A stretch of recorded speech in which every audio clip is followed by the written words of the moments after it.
Então, aqui nós vimos, né, os componentes necessários para que se proceda a reação de PCR. Então, em um tubinho, aqui se insere todos esses constituintes. Então, para a técnica, né, ser efetiva e funcional ao que ela se propõe, que é a amplificação ali de uma sequência específica de DNA, é preciso que se tenha uma amostra biológica ali contendo esse DNA de interesse, que vai ser amplificado, um par de iniciadores ou primers, que é o que vão se ligar ali àquele fragmento de interesse para que ocorra, né, as sequências da PCR, os nucleotídeos, né, que são ali as bases nitrogenadas, que serão inseridas ali, né, para formar o pareamento, a enzima Taq-DNA polimerase, e todos esses constituintes, né, eles vão ficar inseridos em uma solução contendo um tampão, água e cloreto de magnésio, né, sendo aqui esse último um cofator fundamental para que a enzima atue, né, realizando ali esse pareamento.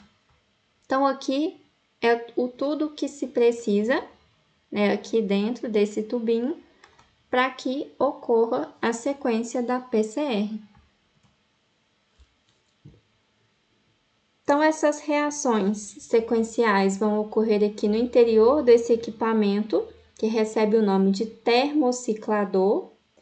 Então, o profissional ele programa ali cada ciclo, né, onde nós vimos que cada um tem uma temperatura ali adequada para o seu funcionamento, onde ocorrem as ciclagens, ou seja, cada ciclo de PCR constitui de 3 etapas.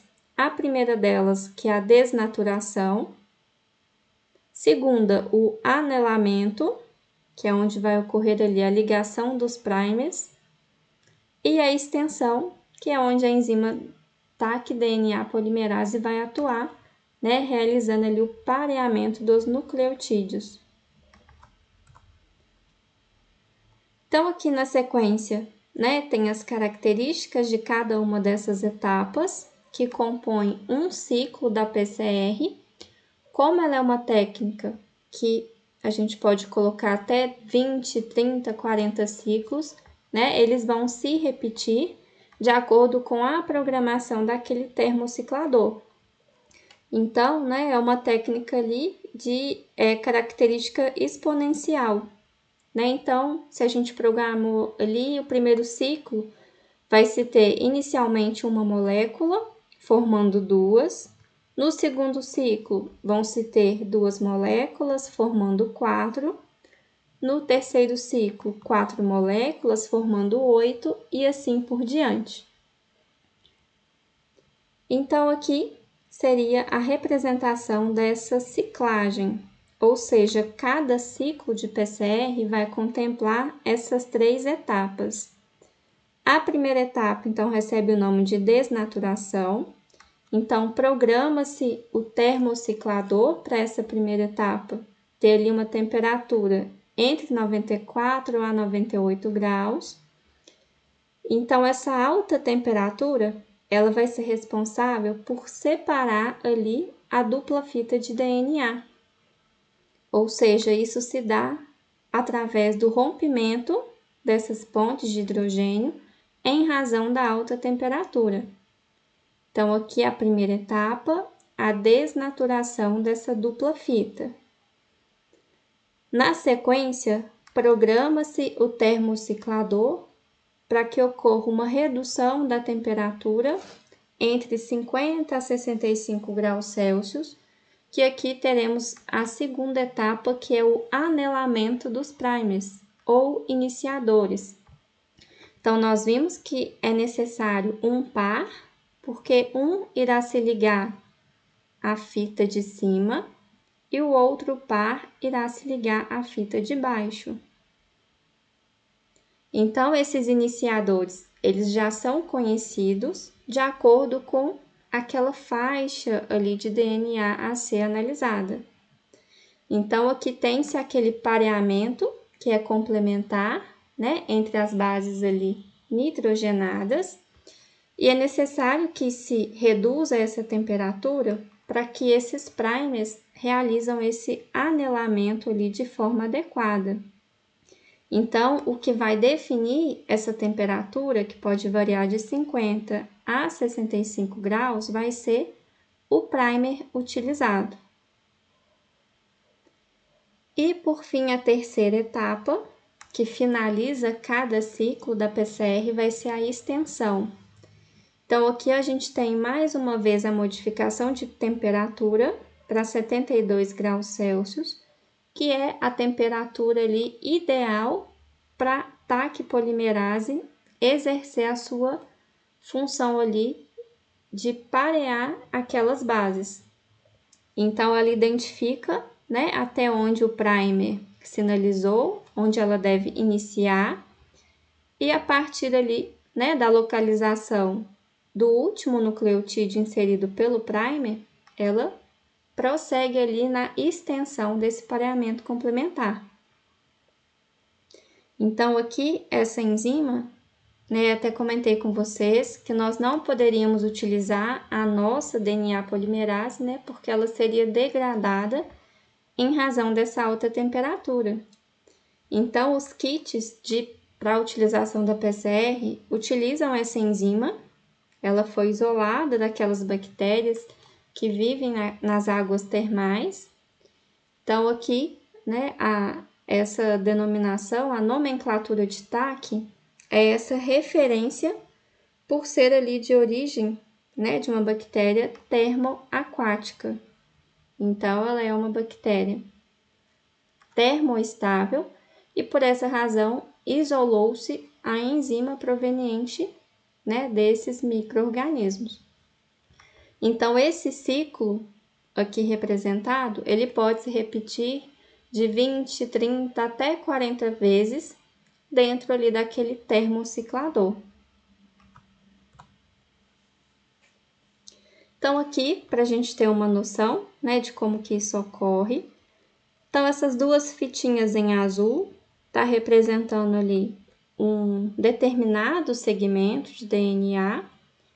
A PCR, né, diferente da nossa replicação do DNA em vivo, onde todo, né, o DNA genômico é duplicado, a PCR, né, isso é voltado apenas por um pequeno ali fragmento. Então, aqui nesse exemplo, a gente consegue identificar essa delimitação. Vejam só, aqui ao centro, onde está nessa cor azul, um pouco mais escura, é essa região alvo que será amplificada. Então, né, como já se tem essa sequência específica de amplificação, a amostra, né, que foi inserida lá naquele tubinho, onde a gente tem todos os reagentes, então o primer que vai ser utilizado, ele já é direcionado para aquela sequência específica de DNA. Então, aqui vamos rever esses passos, né, para que fique mais fácil a compreensão da técnica. Então, o primeiro passo, a amostra que foi inserida, né, a amostra biológica, seja ela proveniente, né, de soro ou de sangue total, cabelo, tecido ósseo, né, pode ser qualquer material genético que contenha ali um fragmento de DNA. O primeiro passo é o aquecimento, né? Ou seja, aqui a gente tem a desnaturação, que ocorre, né, ali entre 94 a 96 graus, no intuito, então, de separar essa dupla fita. Então, depois desse primeiro ciclo, aliás, depois dessa primeira etapa, né, porque quando fala-se em ciclo, engloba as 3 etapas. A gente está vendo cada uma, né, separadamente. Então, a primeira etapa vai ser esse aquecimento, que recebe o nome de desnaturação. Então, aqui, inicialmente, a gente tem uma dupla fita de DNA, né? Ele é interligado pelas pontes de hidrogênio Então, quando essa amostra é submetida ao termociclador, nós vamos ter a primeira etapa de desnaturação. Então, aqui embaixo a gente já observa a separação de cada fita, né? Então, houve ali o rompimento dessas pontes de hidrogênio. E aqui, então, a gente caminha para a segunda etapa, que é o anelamento dos primers. Então, aqui a gente vai ter uma diminuição da temperatura entre 50 a 65 graus Celsius. E aqui será, então, utilizado esses primers, que são chamados também de iniciadores.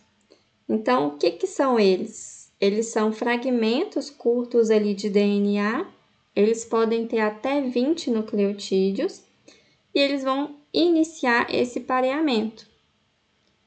Vejam só que o comparativo com o anterior, onde delimita a região a ser amplificada, vai ser o local de ligação dos primers. Então, a gente utiliza um par, porque um se liga na fita de cima, outro se liga na fita de baixo, né? Lembrando sempre que é no sentido 5 linha, 3 linha. Então, um vai ser paralelo, o outro antiparalelo. E, por fim, aqui na terceira etapa, após, então, o anelamento dos primers, a gente tem a última etapa, que é a extensão. Sim, Bianca, eu repito. Então, eu vou voltar. Primeira etapa, desnaturação dessa dupla fita, que se dá por meio de um aquecimento entre 94 e 96 graus Celsius. Então, essa alta temperatura vai romper essas pontes de hidrogênio. Então, assim, a gente tem a separação da dupla fita. Então, aqui em cima, uma fita, aqui embaixo, a outra fita, né? Que compõe essa dupla fita que foi separada. Então, a gente precisa, né, realizar essa separação para que ela... Então, aqui, a segunda etapa seria esse anelamento dos primers, que é esse retângulozinho aqui na cor amarela. Então, eles vão se ligar aqui, que é o modo de onde eles sinalizam para ataque DNA polimerase, a partir de onde elas têm que continuar ali a extensão desse pareamento. Então, os primers, eles vão parear ali, eles podem ter até 20 nucleotídeos, então eles são fragmentos curtos de DNA, que vão sinalizar na terceira e última etapa a atuação da PAC-DNA polimerase, né? Então, a partir de onde o primer parou ali, né, o seu pareamento, ela continua nessa extensão, né, até amplificar todo aquele fragmento ali que foi delimitado, ou seja, essa região aqui em azul mais escuro. Então, quando finaliza, pessoal, essas 3 etapas, a gente tem o término de um ciclo. Considerando que o intuito da PCR é amplificar esse número de cópias, então essas etapas elas irão ali se repetir, né, entre 20, 30, 40 ciclos, com esse intuito, né, de aprimoramento ali daquele fragmento específico de DNA a ser analisado. Então, aqui a gente tem, né, um exemplo que após 20 ciclos, né, programa-se aquele equipamento, que é o termociclador. Se ele repetir ali durante 20 ciclos, significa que essa sequência-alvo de DNA, ela foi ali amplificada em cerca de 10 elevado a 6 vezes, né? Então, ao final, a gente vai ter ali um quantitativo, né, bem grande daquela sequência de DNA que se quer analisar.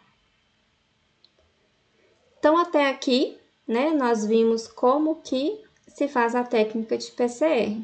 né? Mas aí como que a gente vai visualizar esses fragmentos? Né? Vocês têm alguma ideia de como que se vê essas regiões do DNA?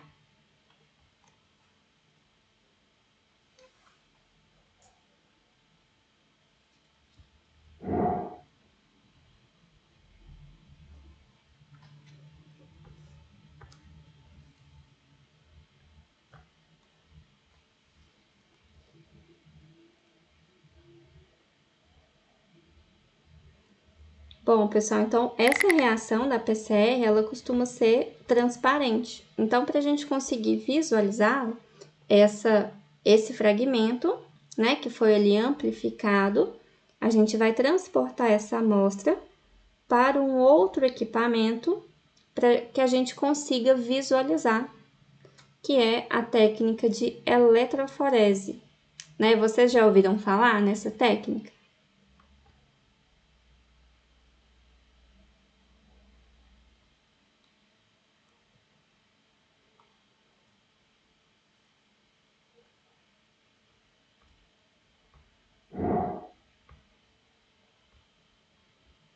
E agora, pessoal, estão me ouvindo?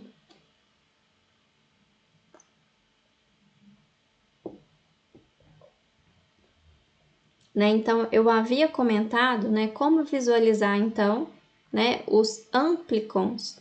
É um termo utilizado dentro da biologia molecular que se refere ali a um pedacinho, né, um fragmento, seja ele de DNA ou RNA, que é formado ali de forma artificial, que é o caso, né, onde a gente manipula através da PCR. Só que normalmente essas reações, elas não possuem ali uma coloração. Então elas costumam ser transparentes. Então nós não conseguimos visualizar a olho nu, né? Então como saber se esse DNA de fato ele foi amplificado ou não, né? Como encontrar, né, as respostas por meio, né, da utilização de outras técnicas? Sim, Felipe, utiliza-se corantes também. Mas aí a gente vai pegar essa amostra de PCR e ela é transferida para a técnica de eletroforese, né? Essa segunda técnica, vocês já ouviram falar? A eletroforese?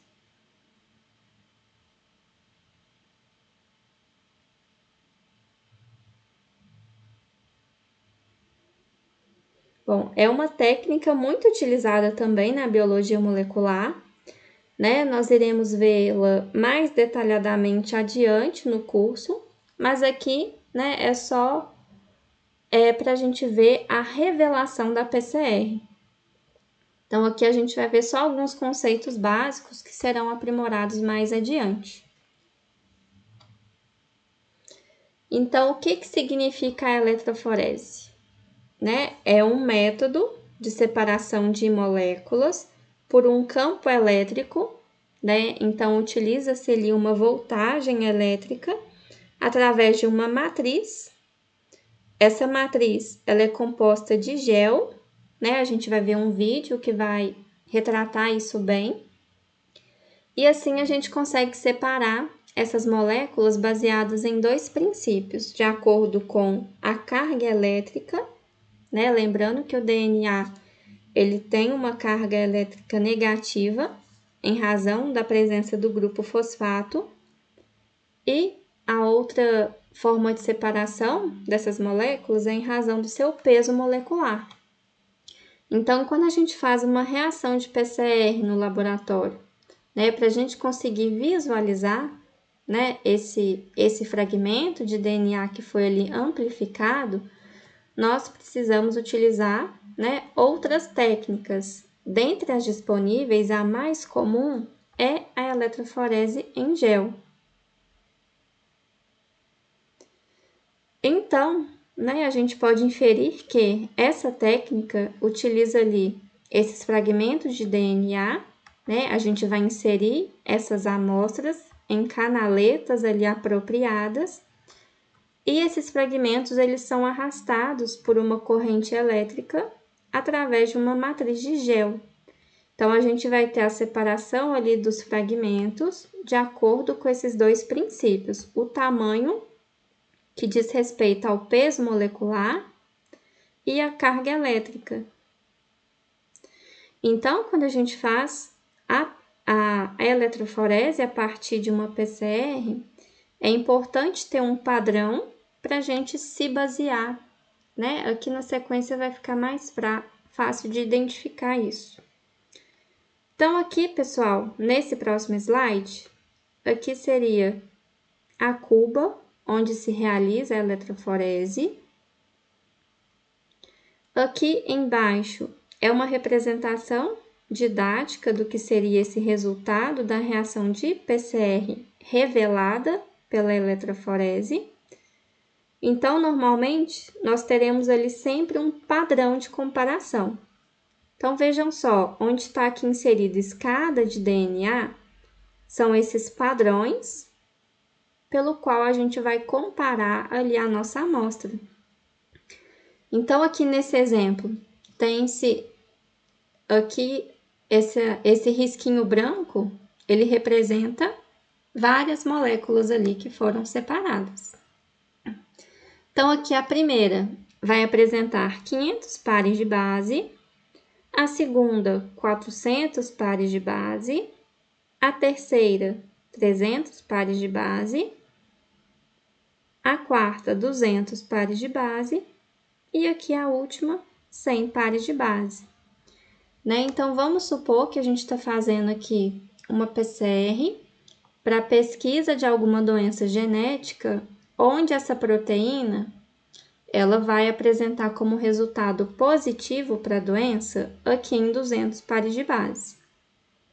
Então, a gente realizou a PCR lá no laboratório, o resultado foi aqui direcionado para a eletroforese e a gente obteve aqui esse resultado, né? Então, a pesquisa estava relacionada à presença de uma proteína ali defeituosa para uma doença genética que acusava aqui estando em 200 pares de base.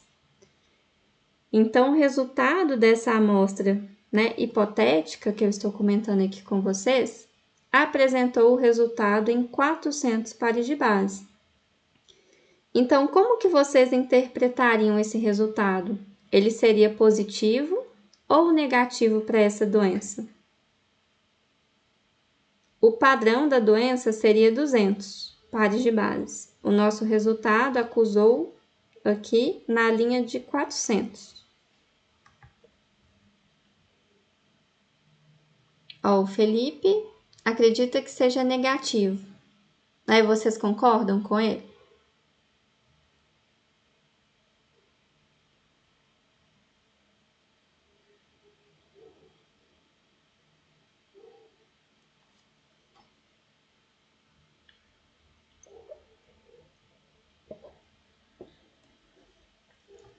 É isso mesmo, né? A gente teria um resultado negativo, porque aqui, em cada parâmetro aqui de exemplo, teria correlação com algum ponto em específico. Vamos supor que aqui em 400 seria, né, o que a gente alcançou, seria um indivíduo saudável.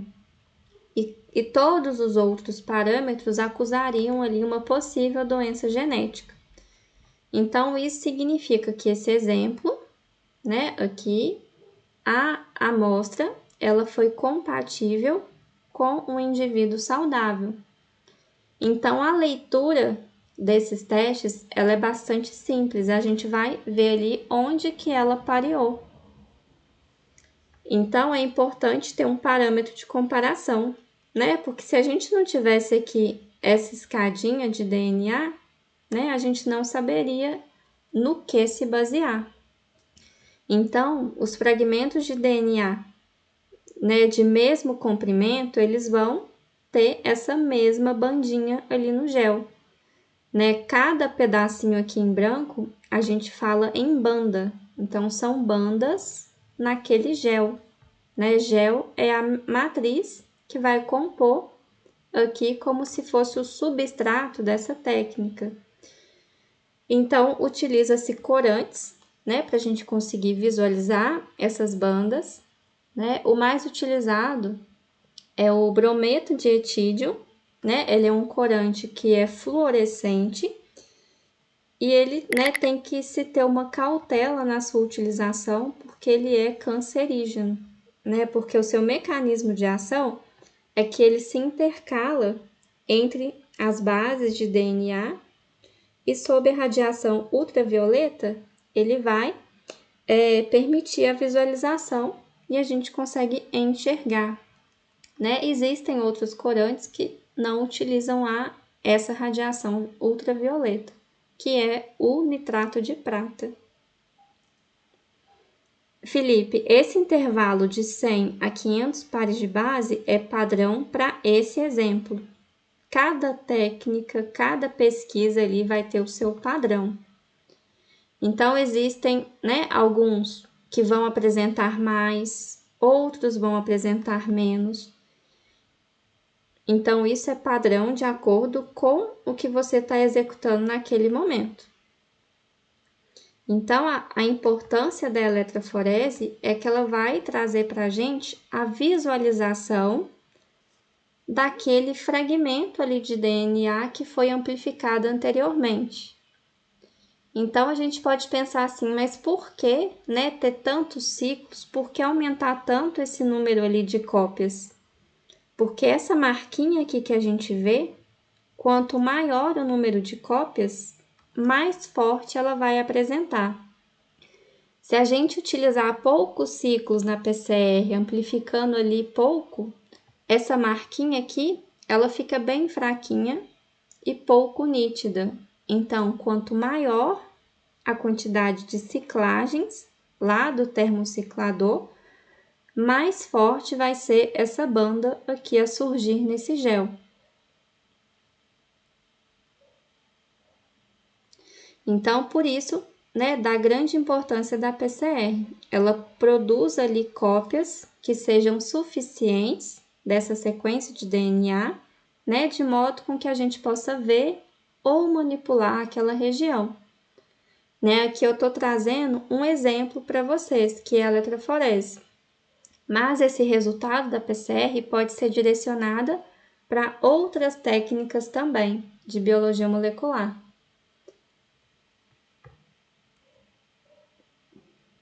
Então, pessoal, eu trouxe aqui um exercício para que a gente possa fazer juntos, né? Antes eu só queria passar rapidinho, é um vídeo, ele tem aproximadamente 3 minutos, onde ele traz as etapas aqui para a eletroforese, né? Para ficar mais fácil de compreender. Então, deixa eu só pegar aqui o vídeo.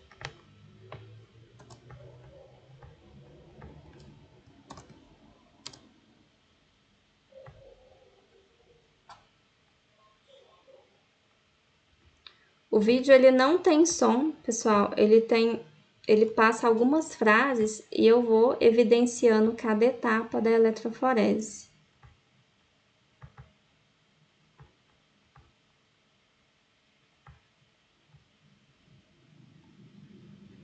Alterou aí para vocês a tela? Tá no vídeo?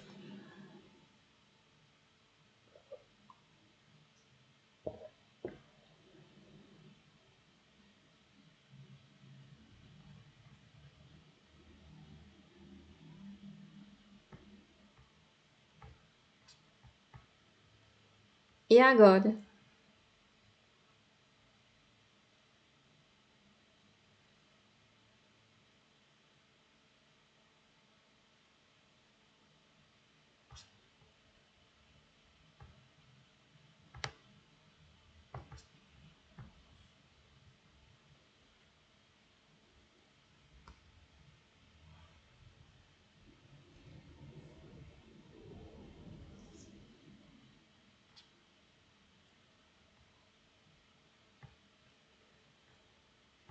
Beleza, pessoal, então vamos lá. Então, esse vídeo ele traz, né, como que se transfere essa amostra da PCR para a técnica de eletroforese. Então, aqui, Esse suporte é onde a gente vai produzir esse gel, que é a matriz da técnica de eletroforese. Então, coloca-se essas borrachas lateralmente, né, para que o gel não extravase. É onde a gente vai inserir as amostras posteriormente.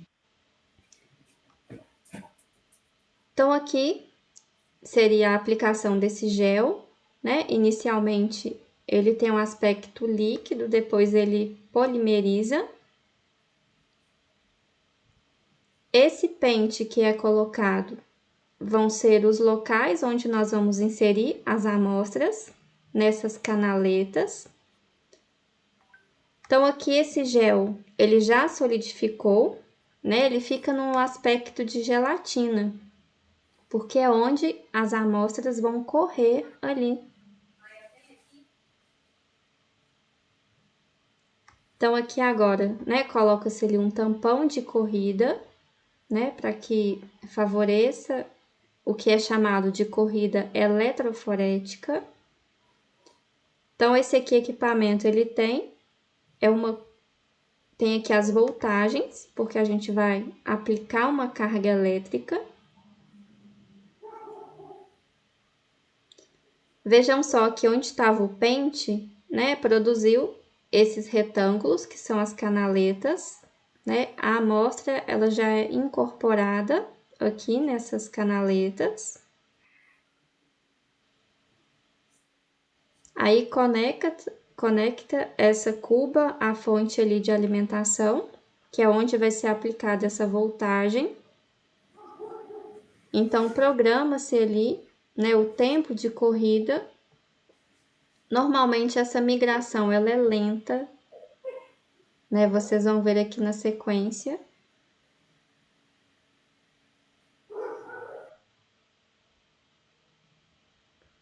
Então, aqui, ó, onde tem essa cor, é onde as amostras ali estão percorrendo esse gel.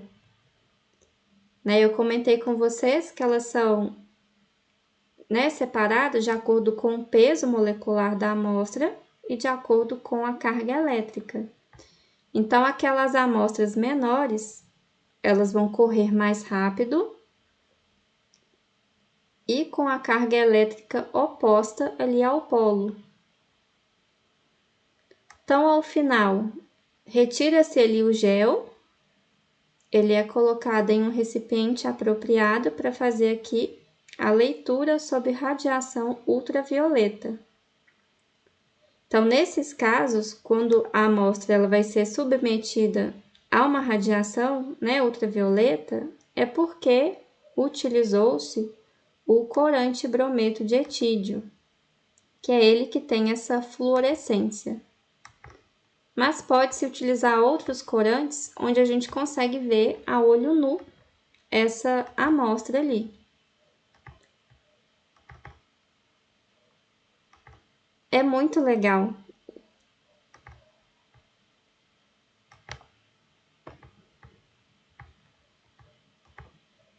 Aí, então, pessoal, quando termina, né, a corrida eletroforética, porque eles vão né, percorrer esse caminho, aí ao final a gente tem as bandas e o padrão de comparação. Então, aqui eu trouxe um exemplo para vocês, para a gente treinar aqui em 3 pontos específicos, identificar qual que é ali a massa, né, o peso daquele DNA.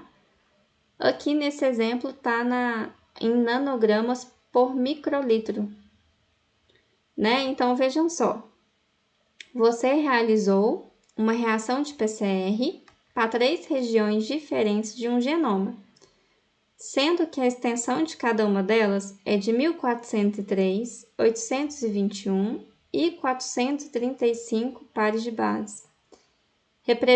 Represente com a ajuda do padrão de DNA as respectivas bandas de cada amplicon no gel abaixo. Então, aqui, esses primeiros numerozinhos foi só para identificar, né, que essa foi a região do fragmento a ser amplificado. Então, lá na técnica de PCR, né, programou-se a termociclagem, né, em diversos ciclos e ao final transferiu-se essa amostra para a cuba ali da eletroforese e aqui, né, foi revelada várias amostras.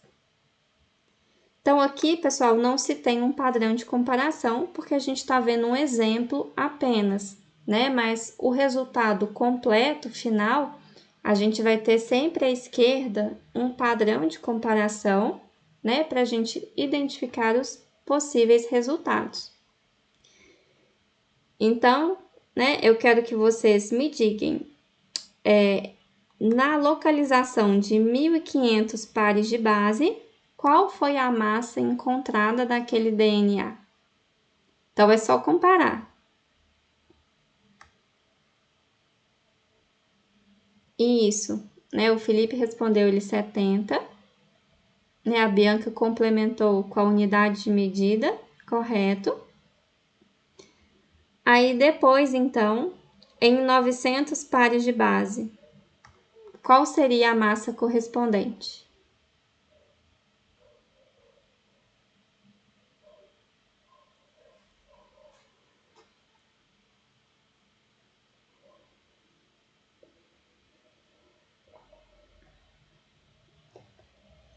E aqui para o último exemplo, em 500 pares de base.